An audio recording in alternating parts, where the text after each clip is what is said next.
সবাইকে স্বাগত জানাচ্ছি আমি রাসেল। আশা করছি আপনারা সবাই ভালো আছেন, ভালোর দলে আছেন। আমিও ভালো আছি আর ভালোর দলেই আছি। একটা ঘটনায় যাব এবং এই ঘটনাটি যিনি পাঠিয়েছেন তিনি এই ঘটনার নাম দিয়েছেন ডায়েরি বন্দি জিন। আমি যেভাবে লেখা আছে সেভাবেই পড়ে শোনাচ্ছি। আসসালামু আলাইকুম প্রিয় রাসেল ভাই, আশা করি আল্লাহর রহমতে আপনি ভালো আছেন।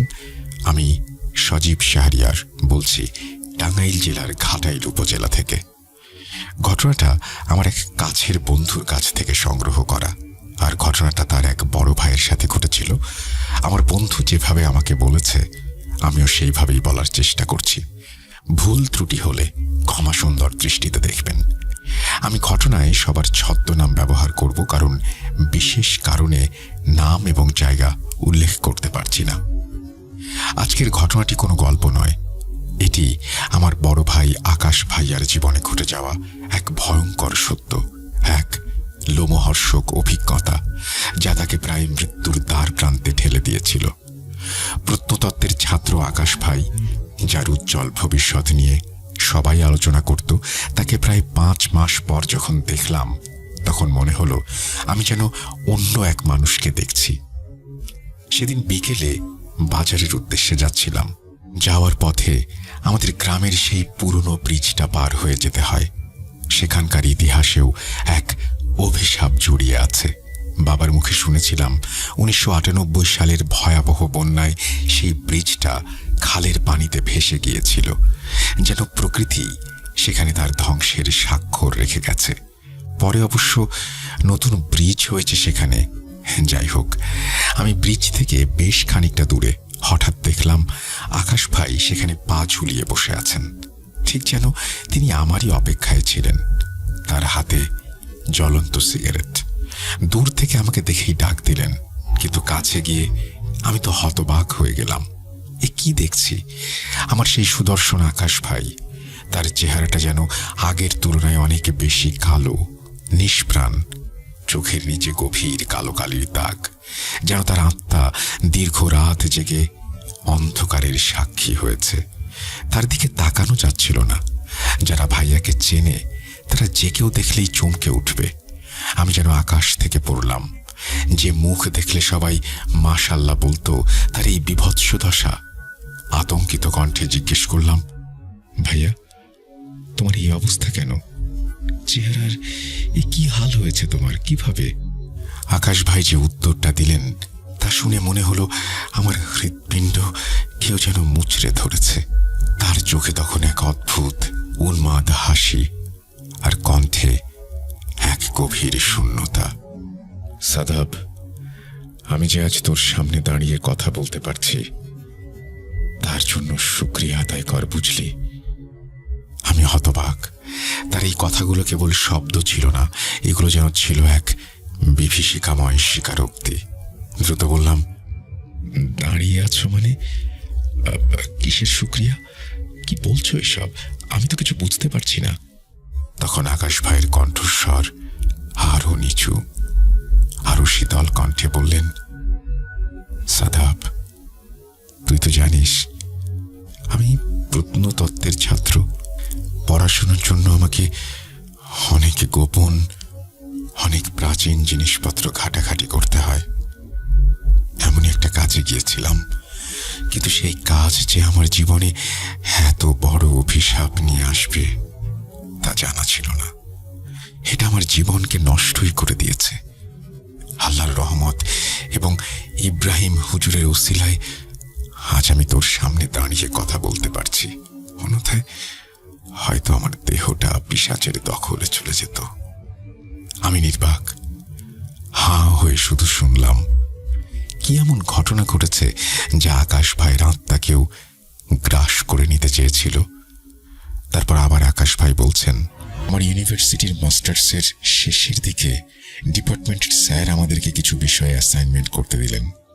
অ্যাসাইনমেন্টের বিষয়বস্তু ছিল পুরাতন অজানা কোনো বই বা লেখা নিয়ে একটা প্রেজেন্টেশন বানাতে হবে। আমার এই পুরনো জিনিস ঘাটাঘাটি করতে ভালো লাগে, তাই চোখ বন্ধ করে একটা প্রেজেন্টেশন বানানোর কথা স্যারকে জানিয়ে দিলাম। এই কাজটি যে শেষ পর্যন্ত এত ভয়ঙ্কর হয়ে উঠবে জানা ছিল না। সেখানে আমার এক বন্ধু রাজীব, সেও একই ধরনের অ্যাসাইনমেন্ট তৈরির কাজ করছিল। আমি যতটা আগ্রহ নিয়ে শুরু করেছিলাম, কিছুদিন যেতেই কাজটা ততটাই কঠিন হয়ে উঠল। এই লাইব্রেরি থেকে সেই লাইব্রেরি খুঁজেও আমি মনের মতো কোনো লেখা বা বই খুঁজে পাচ্ছিলাম না, যেটাকে আমি আমার অ্যাসাইনমেন্টে কাজে লাগাতে পারি। আমি হতাশ হয়ে যাচ্ছিলাম। একদিন ক্যাম্পাসের মাঠে বসে এই বিষয়গুলো নিয়ে ভাবছিলাম। ঠিক তখনই পেছন থেকে রাজীব এসে আমার কাঁধে হাত দিয়ে বলল, কিরে বিজ্ঞানী, তোর অ্যাসাইনমেন্টের কি অবস্থা? মনে তো হচ্ছে সব শেষ করে আরাম করছিস। কিন্তু পরক্ষণেই আমার মুখের হতাশার অভিব্যক্তি দেখে সে বুঝে গেল। আমি বললাম, ভাই, ইউনিক কিছু খুঁজে পাচ্ছি না। আমি চাচ্ছিলাম এবার স্যারকে আলাদা একটা কিছু দেব, হচ্ছে না। তারপর সে আমাকে একটা প্রস্তাব দিল, যা আমার মনে আশার আলো এনে দিল। রাজীবের কণ্ঠস্বর নিচু, বলল, বন্ধু, আমার আম্মুর মামা, মানে আমার এক নানা ছিলেন, যিনি গত বছর মারা গেছেন। তিনি ছিলেন একজন শৌখিন মানুষ, বই পড়তে খুব ভালোবাসতেন। তার সংগ্রহে বেশ কিছু পুরনো বই, ডায়েরি, বিভিন্ন ডকুমেন্টারি এসব সংগ্রহ করা আছে। আম্মুর কাছেই শুনেছিলাম সব, যদিও আমার দেখা হয়নি নিজের চোখে। তিনি মারা যাওয়ার পর ঘরটা ওইভাবেই পড়ে আছে। তোর যেহেতু এই বিষয়ে থিসিস মানে অ্যাসাইনমেন্ট পড়েছে, তুই চাইলে আমি তোকে ওই লাইব্রেরিটা ব্যবহার করার ব্যবস্থা করে দিতে পারি। একদম খুশিতে নেচে উঠল মন। আমি অনেক আগ্রহ নিয়ে রাজীবকে সব ব্যবস্থা করতে বললাম। শহরের কোলাহল আর ব্যস্ততা রেখে আমি আর রাজীব যখন আমাদের অ্যাসাইনমেন্টের কাজ শেষ করতে সেই জায়গায় পৌঁছালাম, তখন প্রায় মধ্য দুপুর। বাড়িটা ছিল শহরের শেষ প্রান্তে, এক জীর্ণ শীর্ণ একতলা ভবন। এ যেন কালের সাক্ষী হয়ে দাঁড়িয়ে থাকা এক ভয়ঙ্কর বাড়ি। বাড়িটা শতবর্ষের পুরনো, দেয়ালের চুন সুরকি খসে পড়ে কঙ্কাল বেরিয়ে এসেছে। রাজীব ওর নানিকে আগে থেকেই সব বলে রেখেছিল, বলেছিল আমরা আসব। আমরা যাওয়ার পর বৃদ্ধা নানি আমাদের থাকার জন্য একটা ঘর দেখিয়ে দিলেন, বেশ পুরাতন ঘর। যাই হোক, আমরা সামান্য বিশ্রাম আর দুপুরের খাবার শেষ করে চলে গেলাম সেই লাইব্রেরিতে। দরজা খুলতেই কাগজের পচা মিশ্র গন্ধ আমাদের নাকে ধাক্কা মারল। বোঝা যাচ্ছিল রাজীবের নানা মারা যাওয়ার পর এখানে কেউ পা রাখেনি। তারপর আমরা আমাদের কাজে মন দিলাম। বইয়ের স্তূপ ঘাঁটতে ঘাঁটতে হঠাৎ তাকের এক কোনায় চোখ আটকে গেল আমার। কালো ময়লা কাপড়ে মোড়ানো একটা ডায়েরি। ওটাকে হাতে নিতেই কেমন এক অদ্ভুত অনুভূতি শরীর বেয়ে নেমে গেল। কাপড়ের বাঁধন খুলতেই বিভৎস পচা মাংসের মতো একটা তীব্র দুর্গন্ধ আমার নাকে এসে লাগলো। ডায়েরির পাতাগুলো উল্টাতেই দেখলাম পাতাগুলোই ছিল পোকায় খাওয়া, কালচে ছোপ ছোপ দাগ লাগানো। লেখাগুলো কেন যেন আমার চেনা কিন্তু দুর্বোধ্য মনে হলো, যেন অজানা রহস্যময় কিছু লিপিবদ্ধ করা হয়েছে। পাতা উল্টাতে উল্টাতে এক জায়গায় এসে আমার হৃৎপিণ্ডটা থেমে যাবার জোগাড় হলো। কয়েকটি পাতা নিখুঁতভাবে বৃত্তাকারে কেটে ফেলা, এমন ভাবে কাটা যেন মাঝে একটা ছোট টেনিস বল অনায়াসে রাখা যাবে, আর সেই ক্ষতের ঠিক মাঝখানে একটা কালো কুচকুচে টকটকে লাল সুতোয় বাঁধা তাবিজ রাখা। এটা দেখেই আমার ভেতরটা অদম্য কৌতূহলে নাড়া দিয়ে উঠল। যেই না আমি তাবিজটা স্পর্শ করতে হাত বাড়িয়েছি, অমনি ঘরের একটা জানালা সজোরে সশব্দে বন্ধ হয়ে গেল আর ঘরটাকে কাঁপিয়ে তুলল। ভয়ে আমার হাত থেকে ডায়েরিটা ছিটকে পড়ল মেঝেতে। শব্দ শুনে রাজীব ছুটে এসে বলল, কিসের শব্দ রে? আমি কাঁপা কাঁপা গলায় কোনো মতে বললাম, কিছু না, বাতাসের জানালা লেগে গেছে তো, তাই ভয় পেয়েছিলাম, আর এই ডায়েরিটা পড়ে গিয়েছিল। আমার বুক ধরফর করছিল, আমার কেমন যেন খুব অস্থির লাগছিল। আমি আমার বুকের ব্যথা টের পাচ্ছিলাম। হঠাৎ করেই আমার সেই অসহ্য যন্ত্রণায় সেদিনের মতো কাজ ফেলে আমি বাড়ি ফিরে এলাম। কিন্তু সেই রাতে আমার ঘুম হলো না। ডায়েরি আর ওই তাবিজটা আমাকে এক অজানা আকর্ষণে টানছিল। আমার সমস্ত সত্তা যেন ওই জিনিসটার কাছে বাঁধা পড়ে গিয়েছিল। তাই স্থির করলাম ডায়েরিটা আমি পড়ে দেখব। মাঝরাতে যখন চারিদিক নিঃশব্দ, আমি চোরের মতো পা ফেলে লাইব্রেরিতে ঢুকলাম। আর এটাই ছিল আমার জীবনের সবচেয়ে বড় ভুল। ডায়েরিটা নিয়ে নিজের ঘরে ফিরে এসে দরজা বন্ধ করলাম। আমি যখন কাঁপা কাঁপা হাতে ডায়েরিটা খুলে পড়তে শুরু করলাম, মনে হলো ঘরের ভেতরেই যেন এক প্রলয় কাণ্ড শুরু হয়েছে। বাতাসে সব এলোমেলো হয়ে যাচ্ছিল, ঘরের দরজা জানালা যেন কাঁপছিল। ভয়ে আমার অবশ হাত থেকে ডায়েরিটা ছিটকে পড়ে গেল, আর তাবিজটা সশব্দে ডায়েরির ভেতর থেকে মেঝেতে পড়ে গেল। ঠিক সেই মুহূর্তে আমি অনুভব করলাম একটা অদৃশ্য বরফ শীতল হাত আমার গলা চেপে ধরেছে। কিছু বুঝে ওঠার আগেই এক ভয়ঙ্কর অদৃশ্য শক্তি আমাকে শূন্যে তুলে হিংস্র আক্রোশে ছুঁড়ে ফেলল ঘরের অন্য প্রান্তে। আমার মাথা দেয়ালে সজোরে ধাক্কা খেল, আর আমি জ্ঞান হারালাম। যখন জ্ঞান ফিরল, আমি নিজেকে আবিষ্কার করলাম বিছানায়। ভোরের আলো সবে ফুটেছে, আমার শরীর জ্বরে পুড়ে যাচ্ছে, আর পাশে বসে আছে রাজীব ও তার ফ্যাকাশে মুখের নানি। আমার আর কিছুই মনে ছিল না, শুধু জিজ্ঞাসা করলাম, আমি এখানে এভাবে কেন? তখনই রাজীব বলল, কাল রাতে তোর চিৎকারে আমার ঘুম ভেঙে যায়। আমি উঠে দেখি তুই খাটের পাশে দেয়ালের দিকে মেঝেতে পড়ে আছিস। আমি নানিকে ডেকে তোকে খাটে তুলে শুইয়ে দিলাম, কিন্তু তোর জ্ঞান ফিরছিল না। আমি আর নানি মাথায় পানি দিতে তোর জ্ঞান ফিরল। কি হয়েছিল কাল রাতে? তুই ওইভাবে পড়েছিলি কেন? আমি রাজীবকে সব ঘটনা খুলে বললাম। আমার কথা শুনে রাজীব যেন ঘাবড়ে গেল, আবার ভয়ও পেল। তারপর আমার অবস্থা দেখে রাজীব সেদিনে আমাকে নিয়ে বাড়ির পথে রওনা দিল। বাড়িতে ফেরার পর আমার দিনকাল যেন একরকম ওলট পালট হয়ে গেল। শরীর আর মনে ভর করল এক অদ্ভুত অসাড়তা, যেন নিজের উপরে নিজের কোনো নিয়ন্ত্রণ নেই। দিনগুলো কাটছিল ঘোরের মধ্যে। খাওয়া দাওয়ার কোনো ঠিক ঠিকানা ছিল না। রাতের পর রাত চোখের পাতা এক করতে পারতাম না, ছটফট করতাম। আবার যেদিন ঘুমাতাম সেদিন আর দিন রাতের হুঁশ থাকত না। একটানা ঘুমিয়ে কাটিয়ে দিতাম প্রায় পুরো একটা দিন। আম্মু প্রায়ই বলতো আমি নাকি গভীর রাতে ঘুমের ঘোরে একা একা সারা বাড়ি হেঁটে বেড়াতাম। আবার কখনো বিড়বিড় করে এমন দুর্বোধ্য ভাষায় সব কথা বলতাম যা পরিবারের কারো পক্ষেই বোঝা সম্ভব ছিল না। আমার পুরোপুরি ভালো হওয়ার পর আম্মুর কাছে আমার সাথে ঘটে যাওয়া এমন অনেক ঘটনা শুনেছি যা আমার কিছুই মনে নেই। সেই রকমই একটা ঘটনা তোকে বলছি, শোন। আম্মু বলল, একদিন গভীর রাতে আমি বাথরুমে যাব বলে ঘর থেকে বেরিয়েছি। তোর ঘরের পাশ দিয়ে যাওয়ার সময় হঠাৎ থমকে দাঁড়ালাম। ঘরের ভেতর থেকে চাপা ফিসফিসানির শব্দ আসছে, যেন কয়েকজন মিলে খুব নিচু গলায় কোনো গুরুত্বপূর্ণ বিষয় নিয়ে আলোচনা করছে। কৌতূহল আর অজানা আশঙ্কায় আমি তোর ঘরের দরজায় উঁকি দিলাম।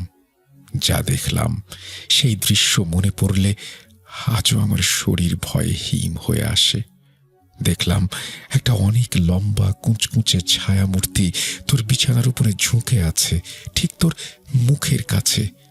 মূর্তিটার কোনো মাথা বা মুখ কিচ্ছু বোঝা যাচ্ছিল না, কেবল সারা শরীর জুড়ে বসানো ছিল অগণিত রক্তাক্ত লাল চোখ, যেগুলো অন্ধকারের মধ্যে উজ্জ্বল জ্বল করছিল।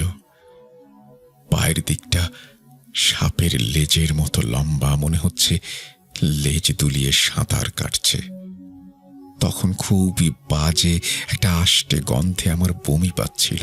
সেই ভয়ঙ্কর দৃশ্য দেখে আমি ভয়ে চিৎকার করে তোর আব্বুকে ডাকি। তোর আব্বু ছুটে এসে দেখে আমি থরথর করে কাঁপছি আর তোর ঘরের দিকে ইশারা করছি। এরপর আমরা দুজন মিলে তোর কাছে ছুটে গিয়ে দেখি তুই গভীর ঘুমে অচেতন, আর তোর সারা শরীর ঘামে ভেজা। ভ্যাপসা আষ্টে গন্ধে তোর রুমটা ভরে গেছে। এই ঘটনার ঠিক একদিন পরেই ঘটেছিল আর এক ভয়ঙ্কর ঘটনা। সেদিন নাকি আমাকে কোথাও খুঁজে পাওয়া যাচ্ছিল না, এটাও আম্মুর মুখ থেকে শোনা। আমার এই সমস্যার জন্য ডাক্তার ও আশেপাশের হুজুর দেখানো হয়েছিল, কিন্তু কেউ কোনো সমাধান দিতে পারেনি। তাই আম্মু ছোট চাচ্চুর বাসায় গিয়েছিলেন কথা বলার জন্য। আম্মু বলছেন, ওই ঘটনার পরদিন বিকেলবেলা আমি তোর ছোট চাচার বাড়িতে গিয়েছিলাম তোর এই সমস্যা নিয়ে কিছু কথা বলার জন্য, তার খোঁজে যদি ভালো কোনো হুজুর থাকে। ফিরতে ফিরতে মাগরিবের আজান পড়ে গেল। আমি তাড়াহুড়ো করে নামাজটা সেরেই তোকে ডাকতে তোর ঘরে গেলাম। গিয়ে দেখি তুই ঘরে নেই। সারা বাড়ি তন্ন তন্ন করে খুঁজেও তোর কোনো চিহ্ন পেলাম না। ভয়ে আমার আত্মা শুকিয়ে কাঠ। আমি প্রায় জ্ঞান হারানোর মতো অবস্থায় ছটফট করতে করতে তোকে ডেকে যাচ্ছি। তোর আব্বু লাইট হাতে নিয়ে তোকে খুঁজতে বাইরে ছুটে গেল। গ্রামের মেঠো পথ, জঙ্গল, পুকুর সব জায়গায় খুঁজেও তোকে না পেয়ে হতাশ হয়ে বাড়ি ফিরে এলো। আমি তখন কেবল জায়নামাজে বসে কাঁদছি আর আল্লাহর কাছে দোয়া করছি। একটা পুরো রাত কেটে গেল, তোর কোনো খোঁজ মিলল না। ফজরের আজানের পর তোর ছোট চাচা হাঁপাতে হাঁপাতে আমাদের বাড়ি এসে খবর দিল সে তোকে আমাদের পুকুর পাড়ের বিশাল তেঁতুল গাছটার সবচেয়ে উঁচু ডালে নিশ্চিন্তে শুয়ে থাকতে দেখেছে। এরপর সবাই মিলে তোকে সেখান থেকে নামিয়ে নিয়ে আসে। বিশ্বাস কর, এই ঘটনাগুলোর কিছুই আমার মনে নেই। এরপর আম্মু আব্বু অনেক খোঁজাখুঁজি করে ইব্রাহিম নামের একজন আলেমকে নিয়ে আসেন। হুজুর ইব্রাহিম ছিলেন অত্যন্ত ধার্মিক এবং পরহেজগার একজন ব্যক্তি। তিনি রুকাইয়া করতেন এবং তার উসিলায় অনেকে আরোগ্য লাভ করেছেন। আমাদের বাড়িতে পা রাখার সাথে সাথেই তিনি থমথমে পরিবেশটা আঁচ করে ফেললেন। হুজুর আমার ঘরে প্রবেশ করে কিছুক্ষণ আমার দিকে এক দৃষ্টিতে তাকিয়ে দেখলেন। তারপর ঘরের বাকি সবাইকে বাইরে যেতে বলে আমার সামনে বসে বিড়বিড় করে কি যেন পড়তে লাগলেন। বেশ কয়েক মিনিট পর তিনি ঘর থেকে বেরিয়ে আমার আব্বু আম্মুকে বললেন, আপনার ছেলেকে কয়েকটা বদ জিন কুনজর দিয়েছে। এদের মধ্যে একটি জিন অত্যন্ত শক্তিশালী এবং পুরনো। এই জিনকে হটানো সহজ হবে না, তবে আমি আমার শেষ চেষ্টা করে দেখতে পারি। শতভাগ কাজ হবে কিনা বলতে পারছি না, আল্লাহর কাছে দোয়া করেন। যদিও তিনি প্রথমে কাজ করতে রাজি ছিলেন না, সবার অনুরোধে তারপর রাজি হলেন এবং প্রয়োজনীয় কিছু জিনিসপত্র জোগাড় করার জন্য দ্রুত কাজ করতে বললেন। এরপর সব ব্যবস্থা হয়ে গেলে হুজুর চিকিৎসার জন্য বসলেন। আমাকে ঘরের মাঝখানে একটা গোল গণ্ডি এঁকে তার ভেতরে বসানো হলো। পরিবারের সদস্য ছাড়া বাকি সবাইকে ঘর থেকে বাইরে থাকার নির্দেশ দিলেন। হুজুর বললেন, এখানে যাই হয়ে যাক ভয় পাবেন না, আর আমি যে সূরার কথা বলেছি সেগুলো পাঠ করতে থাকবেন। কোনো মতেই আয়াত পড়া বাদ দেওয়া যাবে না। হুজুর যখন রুকাইয়ার আয়াত এবং বিশেষ কিছু দোয়া পড়তে শুরু করলেন, আমার ভেতর অদ্ভুত পরিবর্তন শুরু হলো। আমার আর কিছু মনে নেই, বাকিটা আম্মুর মুখেই শোনা। আম্মু বলছেন, হুজুরের তেলাওয়াতের জোর বাড়ার সাথে সাথেই তুই এক বিকট চিৎকার করে উঠে শক্ত হয়ে বসে পড়লি। তোর কণ্ঠস্বর পুরোপুরি বদলে গিয়েছিল। জিন হাজির হয়েছিল তোর শরীরে। হুজুর তখন জিনকে তোর শরীরের উপরে ভর করার কারণ জিজ্ঞেস করলেন। তুই এক ভাঙা কিন্তু গম্ভীর পুরুষালী গলায় হেসে উঠেছিলি। সেই হাসি শুনে ঘরের সবার রক্ত জমে গিয়েছিল। তারপর সেই কণ্ঠে জিনটি এক বিভৎস হাসি হেসে বলল, এই ছেলে আমার সাথে চরম বেয়াদবি করেছে। ও আমাকে ডায়েরির ভেতর থেকে ছুঁড়ে ফেলে দিয়েছে। আমাকে যখন বন্দি করা হয়েছিল তখন এই ডায়েরির মালিক আমাকে শর্ত দিয়েছিল যে এই ডায়েরি যে ধরবে আর পড়বে সেই আমাদের গোলাম হবে। এই ছেলেকে আমার সেই শর্তে কাজ করতে হবে। আমি আমার গোলাম বানিয়ে এই ছেলেকে সঙ্গে নিয়ে যাব। আমাকে কেউ থামাতে পারবে না, তুইও পারবি না। তারপর হঠাৎ করে সব নিস্তব্ধ হয়ে গেল, আর তুই মাটিতে অজ্ঞান হয়ে পড়ে গেলি। এই বলে আম্মু তার কথা শেষ করলেন। আমার জ্ঞান ফিরলে আমাকে দেখে হুজুর আম্মুকে বললেন, এ খুবই বদজিন, সে মৃত্যুর শৃঙ্খলে বন্দী। এটিকে মুক্ত করতে হবে, নইলে আকাশকে বাঁচানো যাবে না। আমি আমার জিনকে পাঠিয়ে কিভাবে এর থেকে মুক্তি পাওয়া যায় তার একটা উপায় খুঁজে বের করে 2 দিন পর আবার আসব। তারপর আব্বুকে আগামীকাল আসরের পর একবার দেখা করতে বলে সেদিনের মতো তিনি বিদায় নিলেন। পরের দিন আব্বু গেলে হুজুর সব কারণ বলেছিলেন। তার কথাগুলো ছিল এরকম: ভাই, আপনার ছেলেকে খুবই বদ একটা জিন আসর করেছে। এরা মানুষের রক্ত খেতে ভালোবাসে। সে আপনার ছেলের শরীরের রক্ত খেয়ে শেষ করে দিচ্ছে। আপনি খেয়াল করে দেখেছেন হয়তো আপনার ছেলে দিন দিন শুকিয়ে যাচ্ছে। আমার আব্বু জিজ্ঞাসা করলেন, উপায় কি? আমার ছেলেকে কি বাঁচানো যাবে না? আব্বু এক সময় কেঁদে ফেললেন। তখন হুজুর বললেন, আমি কাল আবার জিন হাজির করব। তারপর আব্বু বাসায় চলে আসেন। পরদিন পূর্ব নির্ধারিত সময়ে হুজুর চলে এলেন। পুরো বাড়ির আবহাওয়া তখন থেকেই যেন থমথম করছিল। হুজুর তার প্রস্তুতি শেষে সূরা ও বিশেষ আয়াত পাঠ শুরু করতেই ঘরের ভেতরের বাতাস ভারী হয়ে উঠল। আর একটু পরেই শুরু হলো সেই ভয়ঙ্কর খেলা। বাইরে যেন প্রচণ্ড এক ঘূর্ণিঝড় শুরু হয়েছে।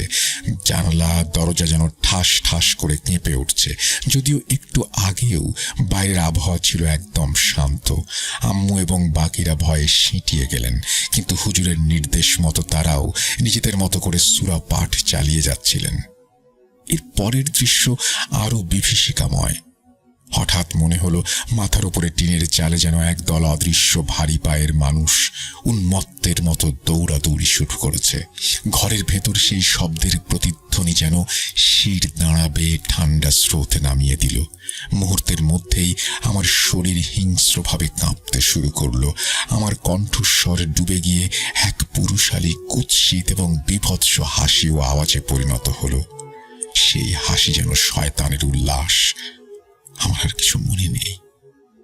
আম্মু বলেছিলেন, জিন হাজির হওয়ার পর কঠোর কণ্ঠে আমাকে জিজ্ঞেস করা হয়েছিল, তুই কি চাস? উত্তরে ভেসে আসলো সেই ঠান্ডা শীতল আর ভয়ানক হাসি। ওর রূহ চাই, ওকে মেরে ফেলবো, গোলাম হয়ে থাকবে ও সারা জীবন, ছাড়বো না। হুজুর বললেন, না, ও ভুল করে ডায়েরিটা নিয়ে তোকে বিরক্ত করে ফেলেছে, কিন্তু এখন তুই থাকতে পারবি না, ওকে ছেড়ে দিতে হবে। জিনটা রাজি হচ্ছিল না। হুজুর তার কথায় অটল রইলেন। শুরু হলো জিনটির সাথে দীর্ঘ ভয়ঙ্কর দর কষাকষি। জিনটি শরীরকে মাধ্যম করে বিকৃত অঙ্গভঙ্গি করতে লাগলো আমার শরীরকে, এবং শেষ অত্যাচারটুকু সে তখন করে নিচ্ছিল। ঘরের ভেতরে ভ্যাপসা গন্ধ যেন বেড়ে যাচ্ছিল। প্রতিটা শ্বাস প্রশ্বাস যেন মৃত্যুর মতো মনে হচ্ছিল। অবশেষে বহু বিতর্কের পর সেই বিভৎস শক্তি আমাকে মুক্তি দিতে রাজি হলো। তবে জানালো কিছু অশুভ শর্ত তাকে দিতে হবে। 3টি কুচকুচে কালো পাঁঠা ছাগল, 3টি কালো মোরগ, আর লাল কাপড়ে মোড়ানো 3টি কালো কবুতর। এইসব জিনিস এক নির্দিষ্ট স্থানে রেখে আসতে হবে, যেন জিনটি বলি দিতে পারে পরে। আর সব থেকে বড় কাজটা করতে হবে, সেটা হলো সেই অভিশাপের ডায়েরিটি ধ্বংস করা। তাহলে জিনটি সেই বাঁধন থেকে মুক্তি পাবে। শর্ত দেওয়ার পরেই আমার শরীর শেষবারের মতো প্রচণ্ডভাবে কেঁপে উঠল, আর সাথে সাথেই আমি জ্ঞান হারিয়ে মাটিতে লুটিয়ে পড়লাম। জ্ঞান ফেরার পর হুজুর আমাকে সেই লাইব্রেরিতে নিয়ে গেলেন। সেই অভিশাপের ডায়েরিটি উদ্ধার করে সবার সামনে আগুনে পুড়িয়ে ফেললেন। আগুনের শিখা যেন জিনটির শেষ ক্ষমতার মতো উগ্রভাবে জ্বলে উঠল, আর জিনটি মুক্ত হয়ে চলে গেল। এরপর আব্বু সেই জিনের চাওয়া ভয়ঙ্কর উপাচারগুলো নির্দিষ্ট স্থানে রেখে আসেন। সেই রাতের পর থেকে সেই ভয়াবহ বিভীষিকা চিরতরে জীবন থেকে বিদায় নিল। আমি আর কখনো সমস্যায় পড়িনি। এই ছিল আকাশ ভাইয়ের জীবনে ঘটে যাওয়া এক লোমহর্ষক ঘটনা। ধন্যবাদ প্রিয় রাসেল ভাই ও শ্রোতা বন্ধুদের এতটা ধৈর্য নিয়ে ঘটনাটি পড়ে শোনানোর জন্য। এই ঘটনাটি সিলেক্টেড হলে দয়া করে জানাবেন, তাহলে আমি পরবর্তীতে ঘটনা লিখতে উৎসাহ পাব। না হলে সেটাও জানাবেন। আমার জন্য দোয়া করবেন। ভূত.com-এর প্রাণ আমাদের সবার প্রিয় রাসেল ভাই, ভূত.com-এর টিম মেম্বারদের জন্য দোয়া, শ্রদ্ধা ও ভালোবাসা। আমি সজীব শাহরিয়ার আজ বিদায় নিচ্ছি। আবার হাজির হব অন্য কোনো ঘটনা নিয়ে। আসসালামু আলাইকুম, আল্লাহ হাফেজ। এই বলেই তিনি তার ঘটনা শেষ করেছেন। আশা করছি ঘটনাটি আপনাদের ভালো লেগেছে। যদি ভালো লাগে অবশ্যই আমাদের জানাবেন, যদি ভালো না লাগে তাও আমাদের জানাবেন। আমরা চলে যাব আমাদের পরবর্তী ঘটনায়। ওয়েলকাম ব্যাক, আপনাদের সবাইকে স্বাগত জানাচ্ছি আমি রাসেল। আশা করছি আপনারা সবাই ভালো আছেন এবং ভালোর দলে আছেন। আমিও ভালো আছি আর ভালোর দলে আছি। আজকে আরও একটা ঘটনা শোনাবো। আশা করছি প্রথম থেকে শেষ পর্যন্ত শুনবেন। যেভাবে লেখা আছে আমি সেভাবেই পড়ে শোনাচ্ছি। আসসালামু আলাইকুম রাসেল ভাই, কেমন আছেন জিজ্ঞেস করলাম না, কারণ আপনি সবসময় ভালো থাকেন এবং ভালোর দলে। আমি ইকবাল কবির, আমার বাড়ি টাঙ্গাইল সদর উপজেলার ভবানীপুর গ্রামে। আমি আপনার শোয়ের একজন পুরনো শ্রোতা। ভূত এফএমের শুরু থেকে শুনি আপনাকে, কিন্তু কোনোদিন ঘটনা পাঠাইনি। আমি বর্তমানে একটি গ্রুপে হিসাবরক্ষণ কর্মকর্তা হিসেবে কর্মরত আছি। কাজের ব্যস্ততায় রেকর্ড করে পাঠাতে চেয়েছিলাম, কিন্তু আপনার কণ্ঠে এই ঘটনা বেশি ভয়ঙ্কর সুন্দর লাগে, তাই লিখে পাঠালাম। ভালো লাগলে পড়ে শোনানোর অনুরোধ রইল। সেই সাথে গুছিয়ে লিখতে না পারার জন্য দুঃখিত। আমাদের বাড়ির একটু বর্ণনা দিয়ে নিই। আমাদের বাড়ির পাশে একটি বিল রয়েছে। সেখানে শুকনো মৌসুমে ধান চাষ হয় এবং বর্ষা মৌসুমে পানিতে ডুবে থাকে। আমার বাবা চাচারা 5 ভাই 2 বোন। ঘটনাটি ঘটে আমার দাদির ছোট ভাইয়ের সাথে। তার নাম আব্দুর রহমান। আমরা তাকে নানা ভাই বলেই ডাকতাম। আমার দাদির বাবার বাড়ি আর আমাদের বাড়ি পাশাপাশি গ্রাম, এবং ওই সময়ে আমাদের সাংসারিক প্রয়োজনীয় জিনিসপত্র নির্দিষ্ট হাটের দিন ছাড়া পাওয়া যেত না। আমার আব্দুর রহমান নানা তখন হাট করতেন সিরাজগঞ্জ জেলার এনায়েতপুরে।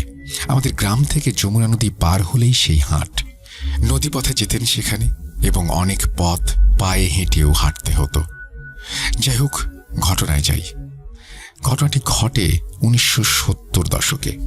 তখন আমার বাবা খুবই ছোট।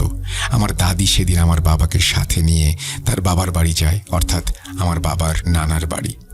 এদিকে আমার দাদা বলে দিয়েছেন, কাল সকাল সকাল চলে এসো, ধান সিদ্ধ করতে হবে কিন্তু। দাদি হ্যাঁ বলে চলে যায়। মামার বাড়ি গিয়ে বাবা সবার সাথে খেলাধুলা করছে। সন্ধে হলে তার মামা আব্দুর রহমানের কাছে ভূতের গল্প শুনবে বলে বায়না ধরে।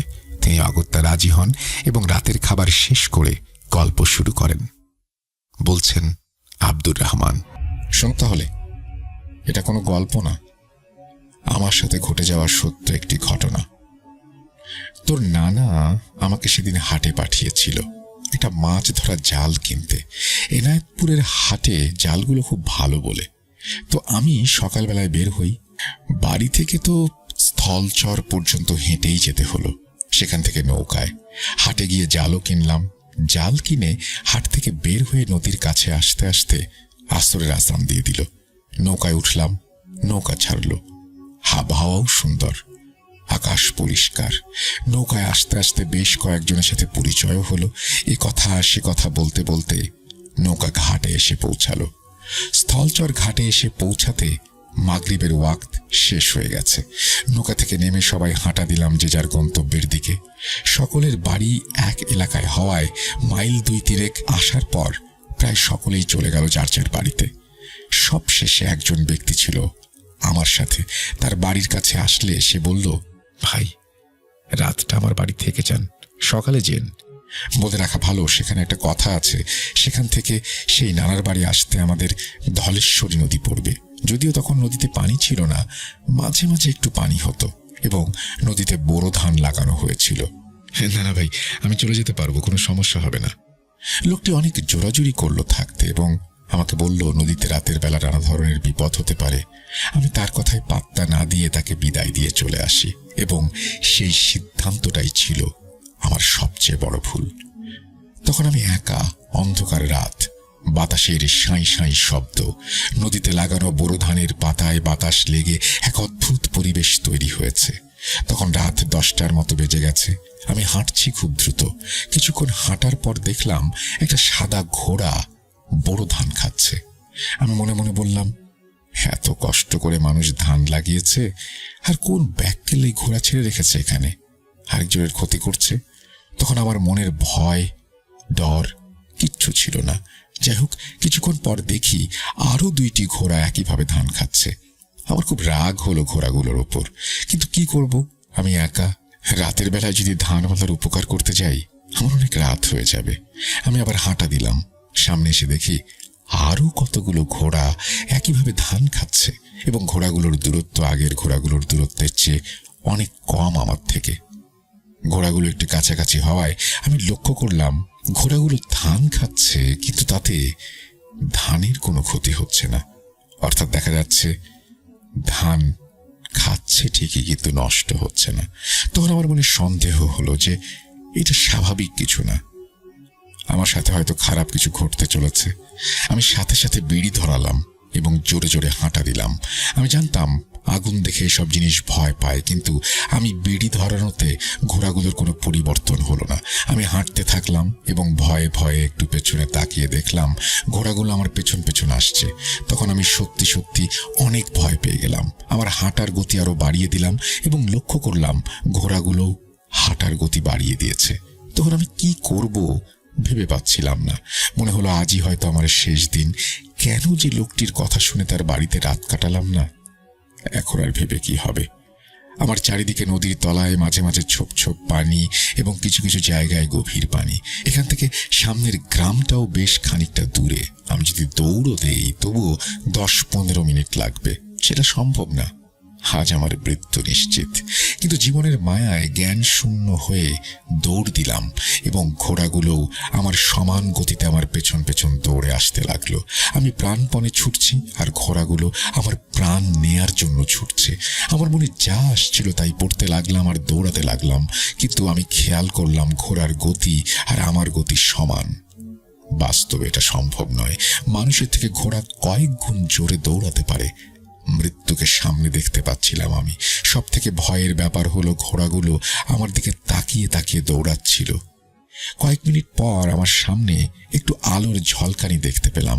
বাঁচার আকুতি নিয়ে আরো জোরে দৌড় দিলাম আলোকে লক্ষ্য করে, এবং আলোর কাছে গিয়ে দেখলাম সেটি একটি নৌকার কুপির আলো। নৌকাটি বেদেদের। নৌকার কাছে গিয়ে আমি চিৎকার করে সাহায্য চাই এবং নৌকা থেকে এক লোক বেরিয়ে আসে, আমাকে নৌকায় ওঠায়।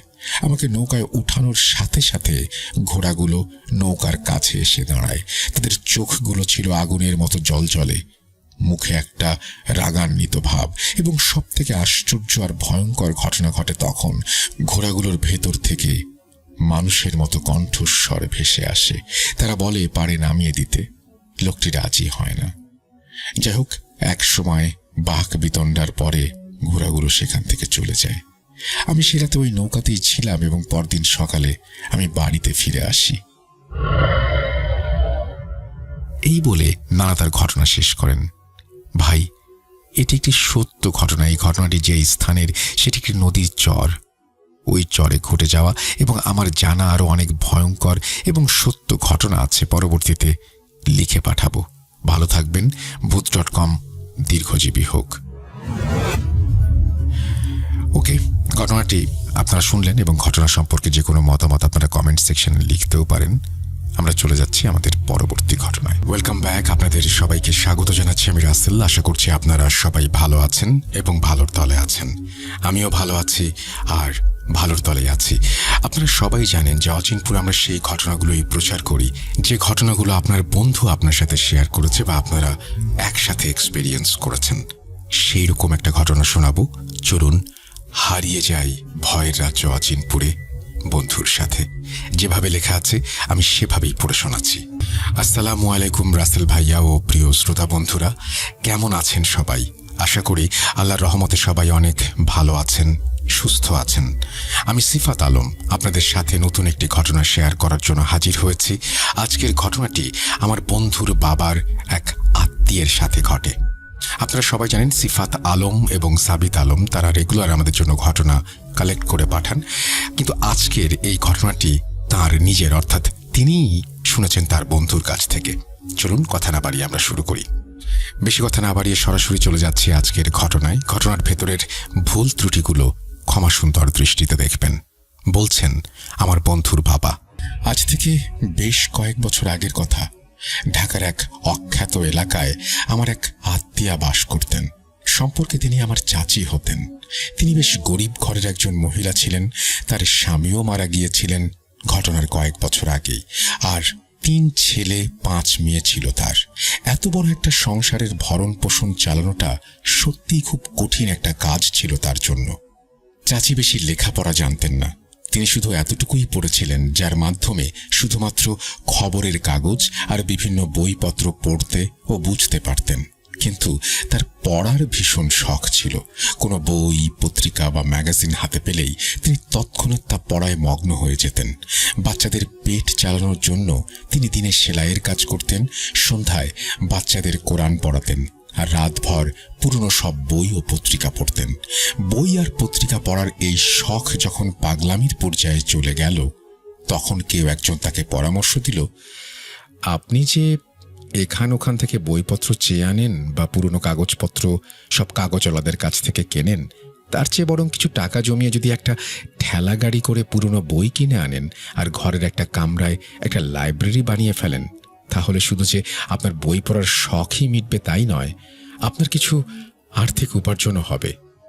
অনেকেই লাইব্রেরিতে এসে বই পড়তে পারবে। কথাটা চাচির মাথায় ভালোভাবেই ঢুকল। অনেকে তো সহানুভূতির বশেই নিজেদের বাড়ি থেকে পুরনো বইপত্র, ম্যাগাজিন তাকে দিয়ে দিলেন। আশেপাশের সচ্ছল লোকেরা পুরনো কাগজপত্রের সাথে বই বিক্রি না করে চাচিকে দিতে শুরু করলেন। চাচি নিজেও পুরনো ঠেলাগাড়ি থেকে ডজন ডজন বই কিনে আনলেন এবং খুব তাড়াতাড়ি তিনি বেশ ভালো একটা লাইব্রেরি তৈরি করে ফেললেন। তার লাইব্রেরি থেকে অনেক ছেলে মেয়ে ভাড়ায় বই নিয়ে যেত।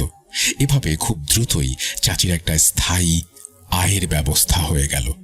এখন শুধু চাচির নিজের পড়ার জন্যই যে বই জুটত তাই নয়, সংসারের চুলোও ঠিকঠাক জ্বলতে শুরু করলো।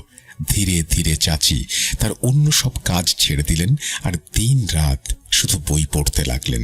তার এই শখ এতদূর বাড়ল যে তার বাচ্চারা অতিষ্ঠ হয়ে উঠল।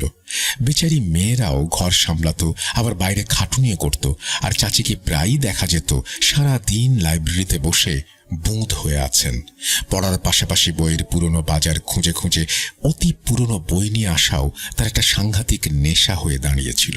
এভাবেই এক সময় তিনি লাইব্রেরি চালানো বন্ধ করে দিলেন আর একটা ছোট্ট ঘরে নিজেকে আটকে রেখে দিলেন দিনরাত পুরনো বইয়ের স্তূপের মধ্যে। লাইব্রেরি থেকে আয় রোজগার হতো। চাচিকে এভাবে ঘরে আটকে থাকতে দেখে তার ছেলে এই দায়িত্বটা কাঁধে তুলে নিল আর কোনো মতে দিন কাটাতে লাগলো। কয়েক মাস পরেই অবশ্য চাচির দিনরাত বই পড়া বন্ধ হয়ে গেল। আমি যেহেতু তার বড় ছেলে আহমেদের সমবয়সী ছিলাম, তাই ভাই ছাড়াও সে আমার খুব ভালো বন্ধু ছিল। আমরা প্রতিদিন ওদের বাড়িতে যাওয়া আসা করতাম। তাছাড়া তার এক মেয়ের সাথে আমার সম্পর্কও ছিল। আমার মা তাকে খুব বেশি পছন্দ করতেন। চাচির সব কয়টি মেয়েই খুব লক্ষ্মী আর সহজ সরল ছিল। সবাই ওদের খুব প্রশংসা করত। আমার মা ওই সময়ই তার 3 মেয়ের জন্য পরপর কয়েকটি ভালো সম্ভ্রান্ত পরিবারে খুব সাদামাটাভাবে বিয়ের ব্যবস্থা করে দিয়েছিলেন। এখন শুধু 2 মেয়ে বাকি, যাদের মধ্যে একজনের সাথে আমার সম্পর্ক। চাচি আবার ঘরের কাজকর্মে মন দিয়েছিলেন। তবে হ্যাঁ, রাতে তিনি তার ছোট্ট ঘরটা বন্ধ করে বই পড়তেন। আমার মায়ের ধারণা ছিল তিনি হয়তো মেয়েদের এই বোঝার কারণে অবচেতন মনে বড্ড চাপে ছিলেন, তাই হয়তো সমস্যা থেকে পালানোর জন্যই বইয়ের মধ্যে আশ্রয় খুঁজতেন। এখন যেহেতু তিনি বুঝতে পারছেন যে মাত্র 2 মেয়ে বাকি, তাদের একজন তো একরকম আমাদেরই, আর একজনের ইনশাল্লাহ কোথাও না কোথাও বিয়ে হয়ে যাবে, তিনি কিছুটা নিশ্চিন্ত। ছেলেরাও বড় হচ্ছে, শিগগিরই কিছু না কিছু একটা করবে। সত্যি চাচি যেই না আবার ঘরের প্রতি মনোযোগী হলেন আর লাইব্রেরিটা সামলাতে শুরু করলেন, পরিস্থিতি যেন হঠাৎ করেই পাল্টে গেল। তার লাইব্রেরিটা হুট করেই খুব চলতে শুরু করলো। পুরনো বইয়ের পাশাপাশি ধীরে ধীরে নতুন বইও আসতে লাগলো। এমনকি ওপরের ক্লাসের কোর্সের এমন সব বইও চলে এলো যা সাধারণ ছাত্রছাত্রীদের পক্ষে কেনা সম্ভব ছিল না। দূর দূরান্ত থেকে অনেক ছেলেমেয়েরা বই কিনতে আসতে লাগলো। তারপর লাইব্রেরির পাশের আরেকটা ঘর ভেঙে চাচি সেটাও লাইব্রেরির সাথে জুড়ে দিলেন আর সেখানে একটা বড় স্টেশনারি দোকান খুলে বসলেন। অবাক করা ব্যাপার ছিল যে এই শহর জুড়ে ছেলেমেয়েরা, বাচ্চারা এই লাইব্রেরিতে আসতো আর ভাড়ায় বই নেওয়ার পাশাপাশি স্কুল কলেজের বই, খাতাপত্রও এখান থেকেই কিনত। চাচির ছেলেরা নিজেদের পড়াশোনা নিয়ে ব্যস্ত হয়ে পড়ল। আর লাইব্রেরি সামলানোর ভার নিল 2-3 জন কর্মচারী। চাচির ঘরে টাকা পয়সার ঢল নামল। সেই পুরনো বাড়িটা এখন এক 3 তলা দালানে পরিণত হয়েছে।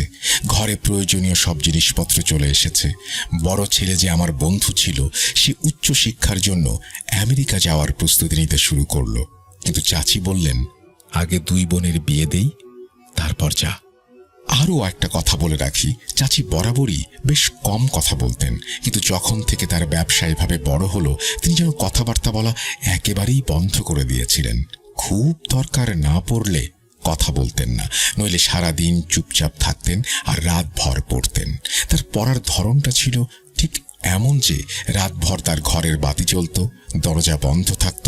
আমরা বুঝতাম যে চাচি বিছানায় শুয়ে পড়ায় ডুবে আছেন, কারণ এরপর তিনি দিনের বেলা অনেক বেলা পর্যন্ত ঘুমাতেন।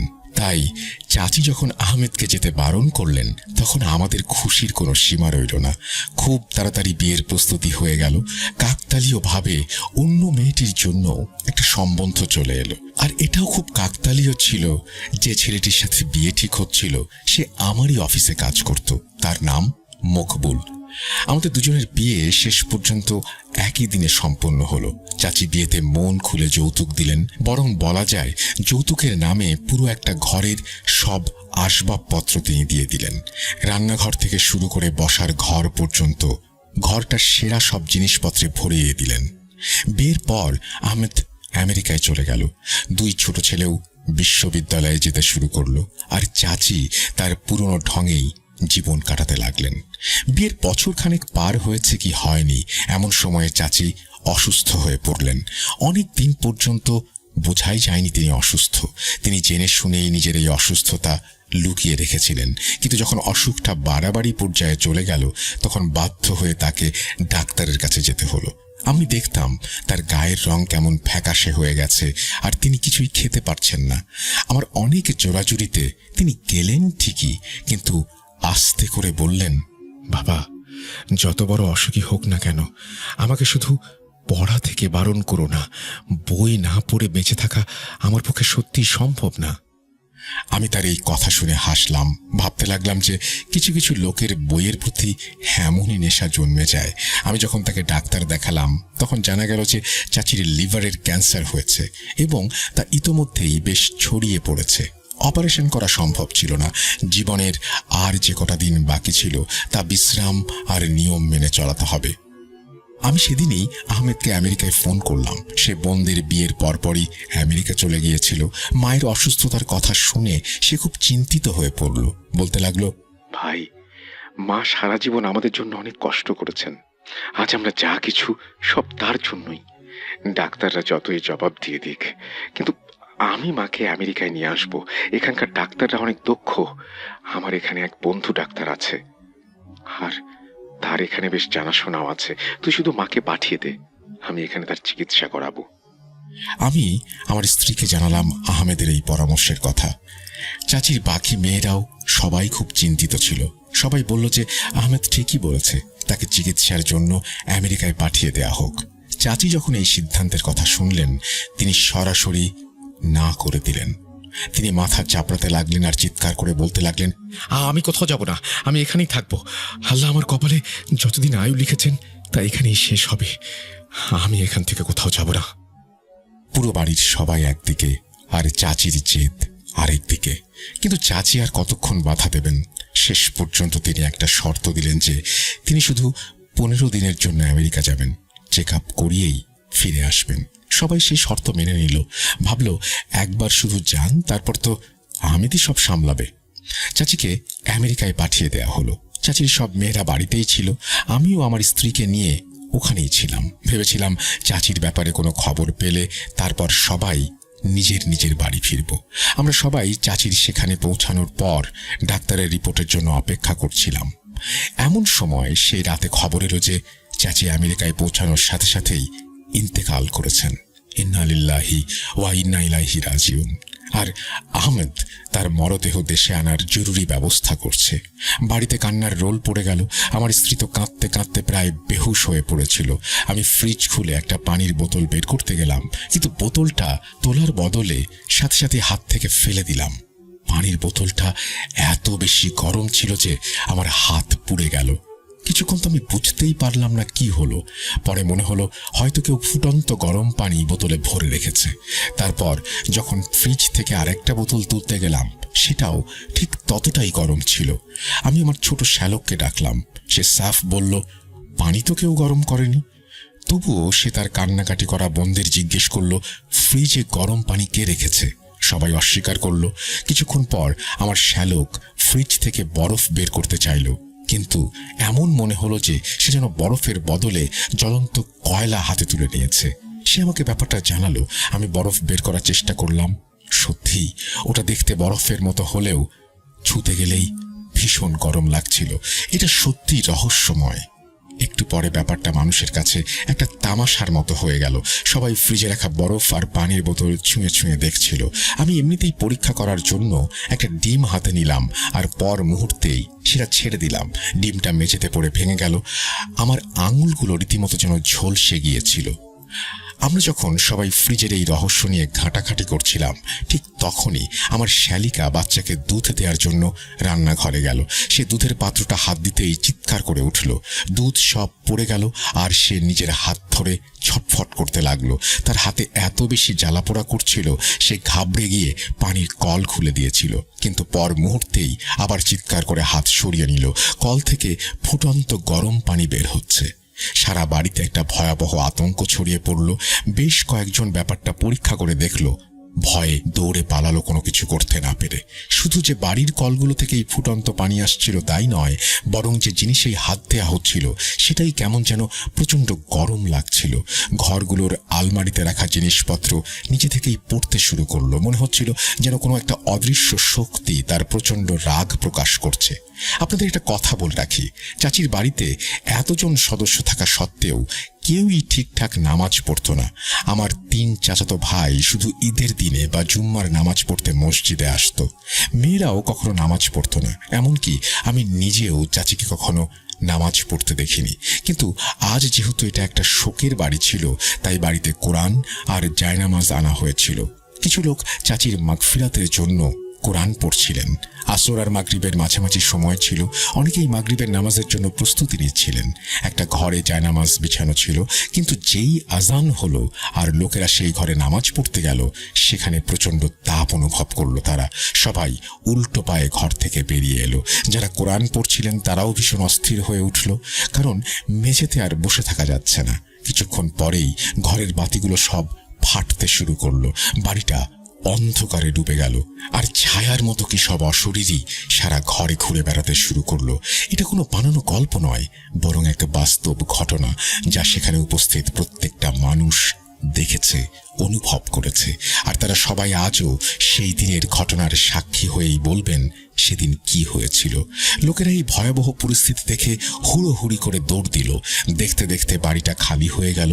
আমাদের সম্পর্কের এক মুরব্বী, যিনি খুবই ইবাদত বন্দেগি করতেন, প্রায় ঝাড়ফুঁক করতেন, তিনিও চাচির মৃত্যুর খবর শুনে ঠিক সেই সময় এসে পৌঁছালেন যখন লোকেরা আতঙ্কিত হয়ে বাড়ি থেকে পালাচ্ছিল। তিনি এই অবস্থা দেখে এসবের কারণ জিজ্ঞেস করলেন। আমি তাকে সব ঘটনা বিস্তারিত বললাম। তিনি বাড়ির ভেতরে ঢুকলেন, এদিক ওদিক তাকালেন, আর মাথা নেড়ে চুপ করে রইলেন। বাড়িতে তখন সন্ধ্যার আবছা আলোটুকু বাকি ছিল। রাতের অন্ধকার গাঢ় হচ্ছিল।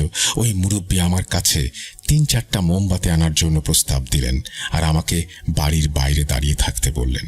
তিনিও দরজা ধরে বাইরে এসেছিলেন। আমি দৌড়ে গিয়ে মোমবাতি আর ম্যাচ কিনে আনলাম। মুরব্বী এতক্ষণ ধরে কিছু একটা পড়ছিলেন। আমি যখন পৌঁছালাম তখন দেখলাম তিনি এরই মধ্যে পুরো বাড়ি খালি করিয়ে ফেলেছেন। পাড়া প্রতিবেশীরা তো আগেই পালিয়েছে, এখন বাড়ির লোকেরাও সব বাইরে দাঁড়িয়ে আছে। মুরব্বী, যাকে আমরা সবাই বড় নানা বলে ডাকতাম, তিনি সোজা ঘরের ভেতরে গেলেন আর ঘরগুলোতে মোমবাতিগুলো রাখলেন। অবাক কাণ্ড হলো, বাড়ির সব বাতি তো আগেই ফেটে গিয়েছিল, কিন্তু যখন মোমবাতিগুলো জ্বালানোর চেষ্টা করা হচ্ছিল সেগুলোও নিভে যাচ্ছিল। কিন্তু অবাক করা ব্যাপার হলো, বড় নানার আনা মোমবাতিগুলো ঠিকই জ্বলছিল, তবে সেগুলো এমন দপদপ করে জ্বলছিল যেন খুব জোরে বাতাস বইছে। অথচ তখন ছিল প্রচণ্ড ভ্যাপসা গরম। চাচির মৃত্যুর শোক ততক্ষণে সবাই ভুলে গেছে। সবাই এই নতুন আপদটার কথাই ভাবছিল। এখন তো আমার নিজেরও ওই বাড়িতে ভয় লাগছে। ওপরের 2 তালাই খালি ছিল। বড় নানা কিছুক্ষণ ওই বাড়ির ভেতরে থাকলেন। তিনি একটানা কিছু একটা পড়ছিলেন। আমি আর আমার চাচির দুই বড় ছেলে তার সাথে ছিলাম। কিছুক্ষণ পর বড় নানা বাইরে আসার জন্য ইশারা করলেন। আমরা তিনজন তার পেছন পেছন বেরিয়ে এলাম। বড় নানা বাড়ির দরজায় ফুঁ দিলেন আর তারপর আমাদের ডেকে বললেন, বাবা, আপাতত বাড়িটা বন্ধ করে দাও, কাল দিনে এখানে আসবো, কিন্তু আসার আগে আমাকে কিছু লোকের সাথে দেখা করতে হবে। আমি তো বাবা খুবই সাধারণ মানুষ, মুরব্বীদের কাছ থেকে যেটুকু এলম পেয়েছি তা থেকে আমি বুঝতে পারছি যে এই বাড়িটা অপবিত্র হয়ে গেছে। এটাকে পবিত্র করতে খাটুনি করতে হবে, সাবধান থাকতে হবে। বড় নানাকে তার বাড়ি পৌঁছে দিয়ে আমি দুই ভাইকে নিয়ে নিজের বাড়িতে চলে এলাম। বাড়ির সবাই চাচির মৃত্যুর শোক ভুলে এই বাড়ির রহস্যময় পরিস্থিতির কথা বলছিল। এই ঘটনাগুলো বাচ্চা বুড়ো সবাই জেনে গেল।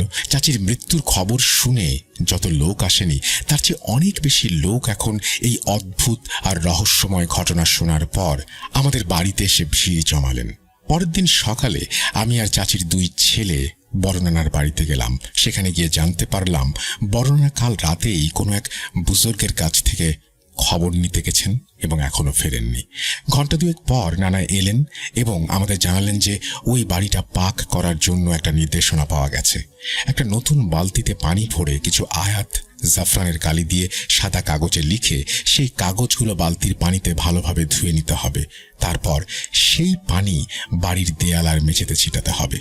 বর্ণনা আমাদের সেই কাগজটা দিলেন, যাতে কিছু আয়াত লেখা ছিল।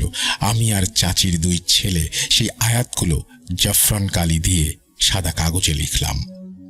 বাজার থেকে একটা বালতি আনিয়ে তাতে পানি ভরে সেই কাগজগুলো ধুয়ে নিলাম আর বড় রানার সাথে বাড়ির দিকে রওনা দিলাম। সত্যি বলতে কি, এখন ওই বাড়িতে ঢোকার কথা ভাবতেই আমার ভয় লাগে। বড় রানার কথা অনুযায়ী ওখানে কিছু জিন, মুয়াক্কেল আর বদ আত্মার জঘন্য আসর পড়েছে। এতদিন পর্যন্ত আমি এসব কথা শুধু গল্প কাহিনী আর বইয়ের মধ্যেই পড়েছি বা শুনেছি, কিন্তু বাস্তবেই প্রথমবার এমন কিছুর মুখোমুখি হচ্ছিলাম। আমরা আল্লাহর নাম নিয়ে বাড়ির ভেতরে ঢুকলাম। বাড়ির অবস্থা দেখে মনে হচ্ছিল যেন এখানে কোনো ভয়ঙ্কর লঙ্কা কাণ্ড ঘটে গেছে।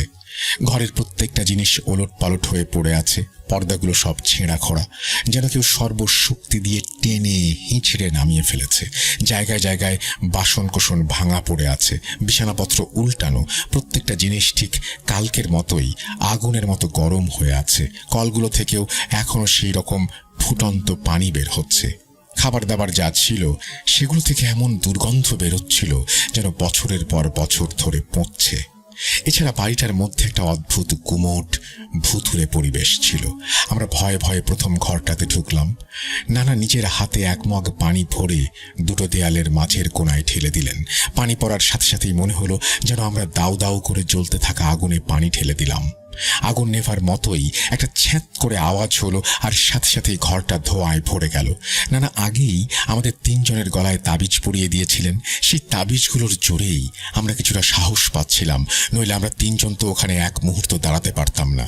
এই তাবিজগুলো ছাড়াও নানা যদি আমাদের সাথে না থাকতেন তবে আমরা ওই বাড়িতে কোনো অবস্থাতেই ঢুকতে পারতাম না। কিন্তু নানার কারণে আমরা ভরসা পাচ্ছিলাম। নানা আমাদের আবার পানি ঢালতে ইশারা করলেন। আমরা আল্লাহর নাম নিলাম এবং এক মগ পানি ভরে সেই একই জায়গায় ঢাললাম। এবারও শুধু যে আওয়াজের সাথে ধোঁয়া বের হলো তাই নয়, বরং মনে হলো যেন দুটো দেয়ালের মাঝখানে একটা ফাটল ধরল আর তার ভেতর থেকে কিছু একটা বেরিয়ে দৌড়ে অন্য কোণায় চলে গিয়ে গায়েব হয়ে গেল। সাথে সাথেই ওই ঘরের জানালাগুলোর সব কাঁচ ভেঙে চুরমার হয়ে গেল। নানার সাথে সাথে ঘরের অন্য কোণায় পানি ঢাললেন আর অমনি যেন একটা ভূমিকম্প শুরু হয়ে গেল। পুরো বাড়ি থেকে কাঁচ ভাঙার আর বাসনপত্র গড়িয়ে পড়ার ঝনঝন শব্দ আসতে লাগলো। প্রত্যেকটা ঘরে মনে হলো যেন কেউ জোরে জোরে দৌড়ে বেড়াচ্ছে। তার পায়ের স্পষ্ট শব্দ শোনা যাচ্ছিল। যদিও তখন ভর দুপুর, চারিদিকে আলো ছিল, আমরা চারজন লোক ছিলাম, তবুও কি যে প্রচন্ড ভয় আর আতঙ্ক লাগছিল তা বলে বোঝানো যাবে না। কিন্তু তাজ্জব ব্যাপার হলো তখন যখন আমরা তৃতীয় মগ পানি ভরতে গেলাম, গিয়ে দেখি বালতিটাই গায়েব। নানা এদিক ওদিক তাকালেন, খুঁজতে লাগলাম আমরা, কিন্তু বালতিটা কোথাও দেখা গেল না। নানা দৌড়ে বাইরে এলেন। আমরা তিনজন তার পেছনে পেছনে ছুটলাম। এক ঘর থেকে আর এক ঘর, সেখান থেকে তৃতীয় ঘর, সব জায়গায় ঘুরলাম। বালতি নেই। নানা উঠোনে এসে কিছু একটা পড়তে শুরু করলেন। হঠাৎ আমাদের চোখ পড়ল একটা ফুলের টবের ওপর। বালতির হাতলের একটা অংশ দেখা যাচ্ছে। বালতিটা উঠোনের মাটির নিচে যেন অর্ধেকটা পোঁতা। আমরা ভাবলাম বালতিটা হয়তো এখানে কাদা মাটিতে ভরা থাকবে, কিন্তু নানা যেই বালতির হাতল ধরে টান দিলেন, বালতিটা একদম পরিষ্কার পানিসহ মাটির ভেতর থেকে অনায়াসে বেরিয়ে এলো। নানা আবার সেই পানি ঘরের দেয়ালগুলোতে ছেটাতে শুরু করলেন। একসময় সব পানি শেষ হয়ে গেল, আর দৃশ্যত কোনো লাভ হলো না। সেদিন আমরা আবার বাড়িটা বন্ধ করে চলে গেলাম। নানা সেই বুজুর্গের কাছ থেকে আবার নির্দেশনা নিয়ে এলেন। এবার নির্দেশনা এলো যে অন্তত 20 বালতি পানি এই 2 দিনের মধ্যে ঢালতে হবে। 2 দিন ধরে আমি, চাচির 2 ছেলে আর নানা মিলে জাফরান কালি দিয়ে শুধু আয়াত লিখলাম আর সেগুলো পানিতে গুলিয়ে ফেললাম। এই কাজটা করার জন্য আমাদের পাশের বাড়ির লোকদের কাছ থেকে অনুমতি নিয়েছিলাম। প্রতিবেশীরাও ভয়ে নিজেদের আত্মীয় স্বজনের বাড়িতে গিয়ে উঠেছিলেন।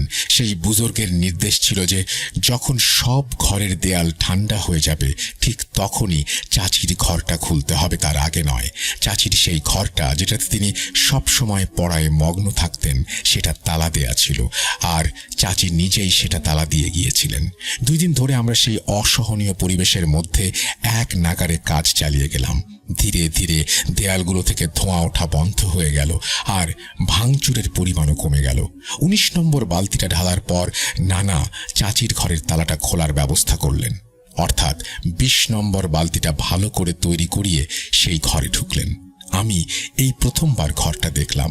চাচির পুরো বাড়িটা নতুন করে বানানো হলেও এই ঘরটা ঠিক আগের মতোই ভাঙাচোরা অবস্থায় ছিল। ঘরটার ভেতরে কেমন যেন অন্ধকার আর দম বন্ধ করা একটা পরিবেশ। সামনে থেকে একটা পুরনো আমলের তাক দেখা যাচ্ছিল, তাতে 2-4টে খুব পুরনো আর জীর্ণ শীর্ণ বই রাখা। সেগুলোতে রহস্যময় বিভিন্ন বিদ্যা সম্পর্কে কিছু লেখা ছিল।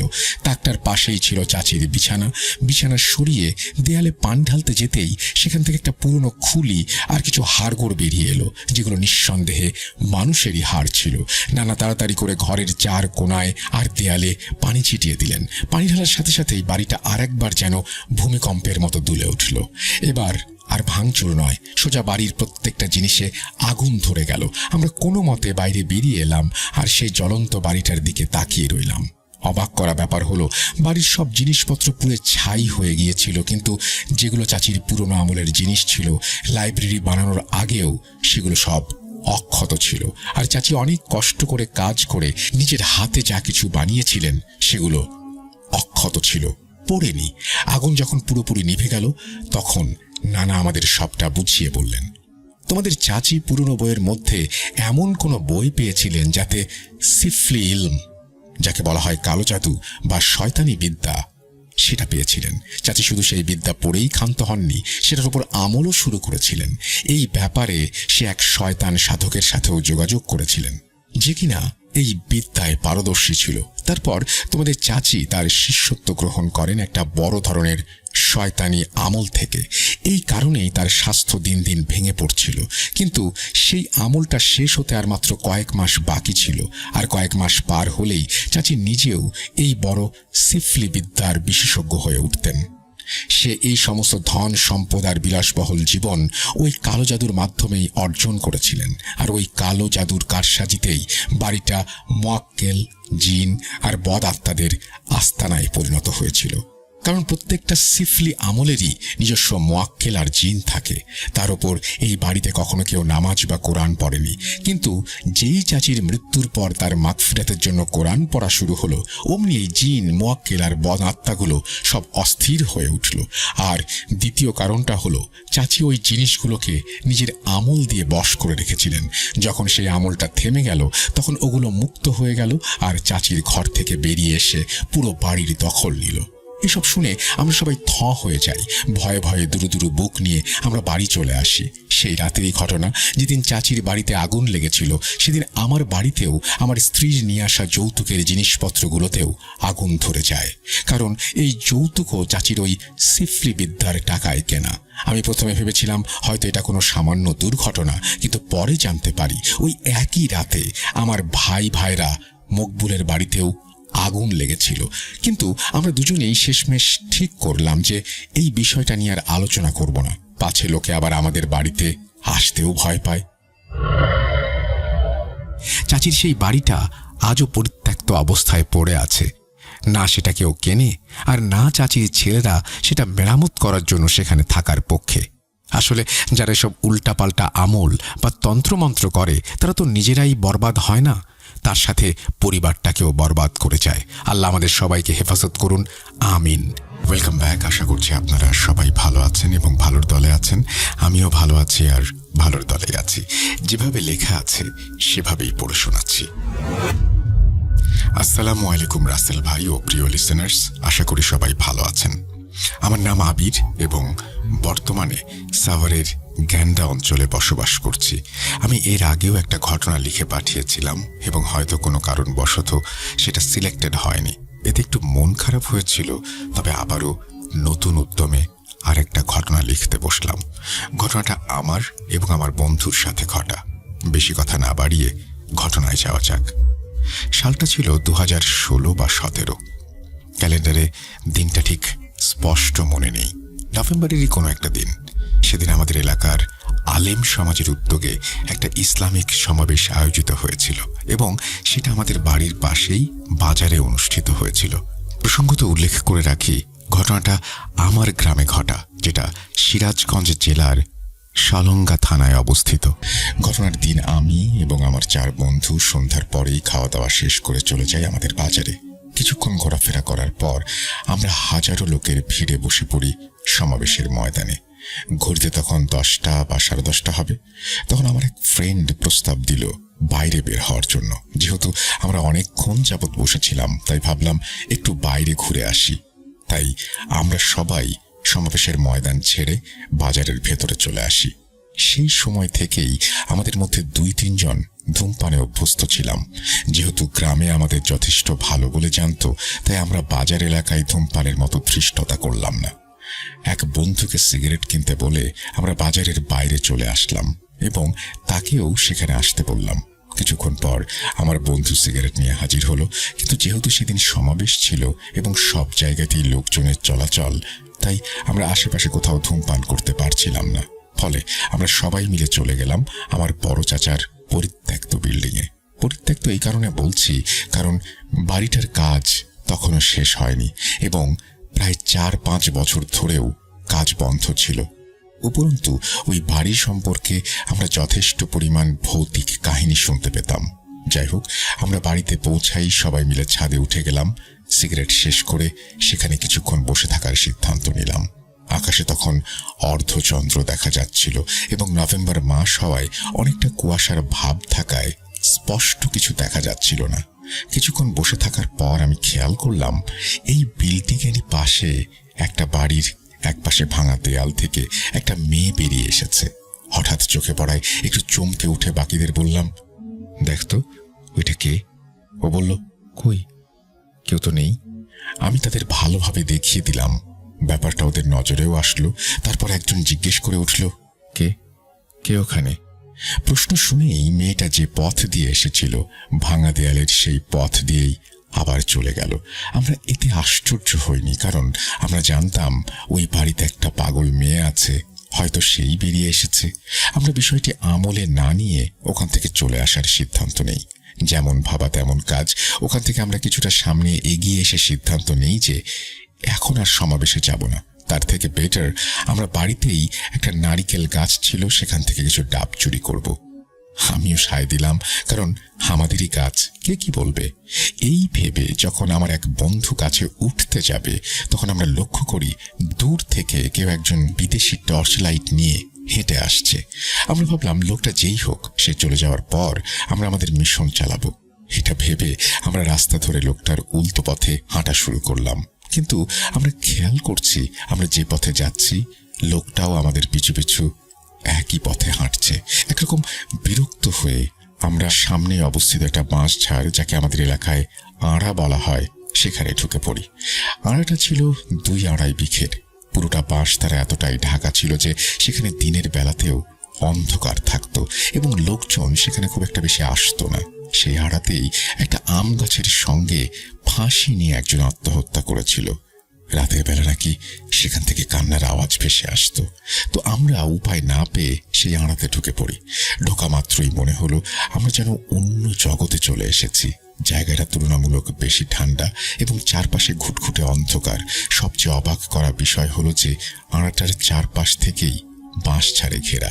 সেখানে অনবরত কাঁপুনি ধরানো একটা ঠান্ডা বাতাস বয়ে চলেছে। জঙ্গলে ঢুকেই আমরা সাময়িক সময়ের জন্য উঁচু একটা মাটির ঢিবির ওপরে বসি। 1 মিনিটের জন্য বসার পর আমি ওদের বললাম, তোরা এখানে দাঁড়া, আমি একটু ওয়াশরুম থেকে আসছি। এই 2-4 কদম দূরেই আমি গিয়েছিলাম।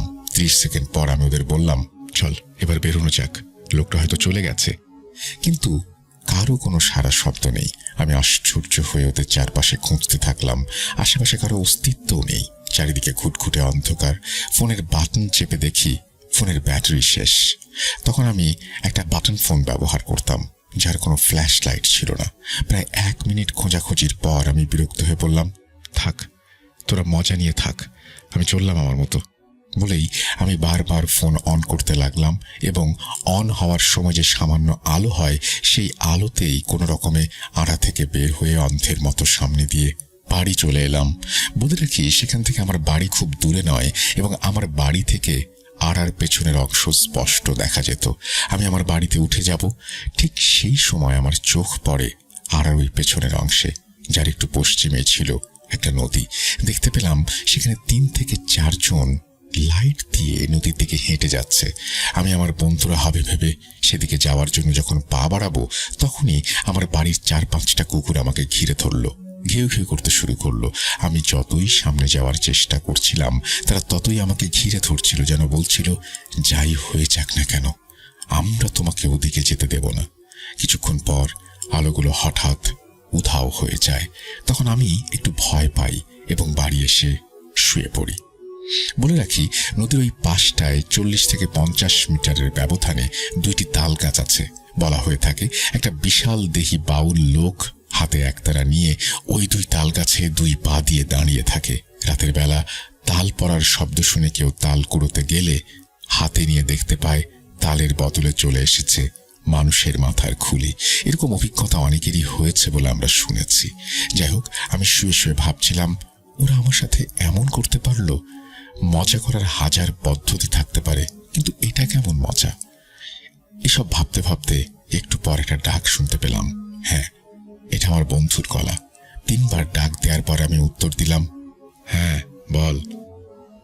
বাসায় আসছিস? হ্যাঁ, চলে এসেছি। আচ্ছা থাক, কাল দেখা হবে। পরের দিন বিকেলে ওদের সাথে দেখা হওয়া মাত্রই আমাকে বেধড়ক মারধর শুরু করলো ওরা। কিছু বুঝে ওঠার আগে আমি বললাম, মারছিস কেন? মার তো তোদের খাওয়া উচিত। কি করেছিস মনে নেই? ওরা বলল, আমরা করেছি? তুই করেছিস আমাদের সাথে। আমি কিছু বুঝে উঠতে না পেরে জিজ্ঞেস করলাম, আমি কি করেছি? তখন ওদের একজন বলল, শোন তাহলে কি করেছিস। তুই চলে যাওয়ার 20 থেকে 25 সেকেন্ড পরেই আমরা তোকে বললাম আমরা নদীর দিকে যাচ্ছি, তুই তাড়াতাড়ি চলে আয়।